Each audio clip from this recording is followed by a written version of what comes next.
दोस्तों, भगवान विष्णु के अवतारों में से एक अवतार श्री कृष्ण का है। श्री कृष्ण ने इस अवतार में अपना भगवान विष्णु का विराट रूप धारण किया था। श्री कृष्ण की मृत्यु के बाद जब उनका अंतिम संस्कार किया गया तो उनके शरीर का एक अंग नहीं जला और आज भी धरती पर मौजूद है। तो आइए जानते हैं इस कथा के बारे में। भगवान श्री कृष्ण का जन्म 3112 ईसा पूर्व हुआ था। वैसे तो इनका जन्म मथुरा में हुआ था, लेकिन बचपन गोकुल में गुजरा। महाभारत के युद्ध के बाद श्री कृष्ण ने द्वारिका पर 36 वर्षों तक राज किया। उसके बाद उन्होंने अपना शरीर त्याग दिया। उस समय उनकी आयु 125 वर्ष थी। महाभारत के युद्ध के बाद जब दुर्योधन की मृत्यु हुई तो उनकी माता बहुत दुखी हुई और सीधा रणभूमि में आ गईं, जहां पर अपने सभी पुत्रों के शव देखकर विलाप करने लगी और क्रोध में उन्होंने कृष्ण जी को श्राप दे दिया कि 36 वर्षों बाद उनकी मृत्यु हो जाएगी। इसके पश्चात ठीक 36 वर्षों बाद श्री कृष्ण की मृत्यु एक शिकारी के हाथों हो गई, जिसका कारण कहीं न कहीं खुद श्री कृष्ण के पुत्र भी बने। भागवत पुराण के अनुसार एक बार श्री कृष्ण के पुत्र श्याम को एक शरारत सूझी और वे स्त्री का रूप धारण कर अपने दोस्तों के साथ ऋषियों से मिलने गए। उन्होंने ऋषियों से कहा कि वे गर्भवती हैं और वे उन्हें बताएं कि होने वाली संतान पुत्री होगी या पुत्र।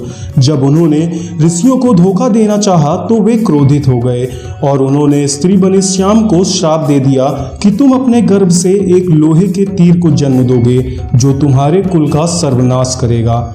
ऋषियों का श्राप सुनकर श्याम बहुत डर गए और वे उग्रसेन के पास गए। तो उग्रसेन ने श्याम से कहा कि तुम इस तीर का चूर्ण बनाकर प्रभास नदी में प्रवाहित कर दो। तब श्याम ने ऐसा ही किया। पर इस घटना के बाद से द्वारिका के लोगों को कई अशुभ चीजों के संकेत मिलने लगे। द्वारिका में पाप और अपराध अपनी चरम सीमा पर पहुंच गया। यह सब देखकर श्री कृष्ण बहुत दुखी हुए और उन्होंने अपनी प्रजा से द्वारका छोड़कर प्रभास नदी के तट पर रहने के लिए कहा। सब लोग उनकी बात मानकर प्रभास नदी के तट पर चले गए। वहां जाकर वह सब शराब के नशे में रहने लगे और आपस में लड़ने लगे और मर गए। उसके कुछ समय बाद ही बलराम की भी मृत्यु हो गई।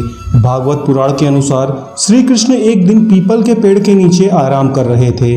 तभी जरा नाम के एक बहेलिये ने उन्हें हिरण समझकर तीर चला दिया, जो श्री कृष्ण के पैरों में जा लगा, जिससे उनकी मृत्यु हो गई। इस तीर में उस लोहे के तीर का अंश था जो श्री कृष्ण के पुत्र श्याम के पेट से निकला था।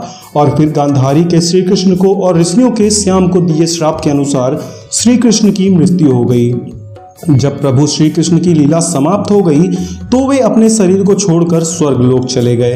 तब पांडवों ने उनके शरीर का अंतिम संस्कार किया, जिसमें उनका सारा शरीर तो जलकर राख बन गया, पर उनके दिल को कुछ नहीं हुआ और वो निरंतर धड़कता ही जा रहा था।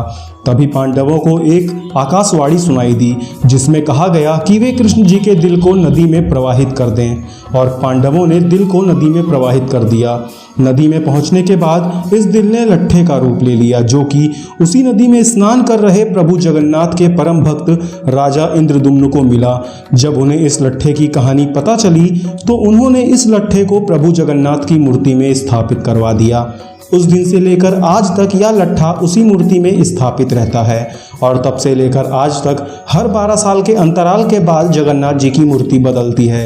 मंदिर के पुजारी जो इस मूर्ति को बदलते हैं, उनकी आंखों पर पट्टी और हाथ में कपड़ा बांध दिया जाता है, जिस वजह से वे ना तो इस लट्ठे को देख पाते हैं और ना ही महसूस कर पाते हैं। पुजारियों का कहना है कि जब वे लट्ठे को मूर्ति में स्थापित करते हैं तो ऐसा लगता है उनके हाथों में कोई बहुत ही मुलायम चीज़ हो और जैसे खरगोश की तरह फुदक रही हो। ऐसी मान्यता है, अगर कोई व्यक्ति इस मूर्ति के भीतर छिपे ब्रह्मा को देख ले तो उसकी मृत्यु हो जाएगी। इसी वजह से जिस दिन जगन्नाथ जी की मूर्ति बदली जानी होती है, उस दिन उड़ीसा सरकार द्वारा पूरे शहर की बिजली काट दी जाती है। और यह बात आज तक रहस्य है कि क्या वाकई प्रभु जगन्नाथ जी की मूर्ति में भगवान श्री कृष्ण का दिल आज भी धड़क रहा है। इसके बारे में आपकी क्या राय है, हमें कमेंट करके ज़रूर बताएं।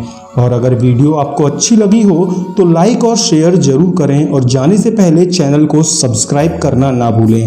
तब तक के लिए जय श्री कृष्ण।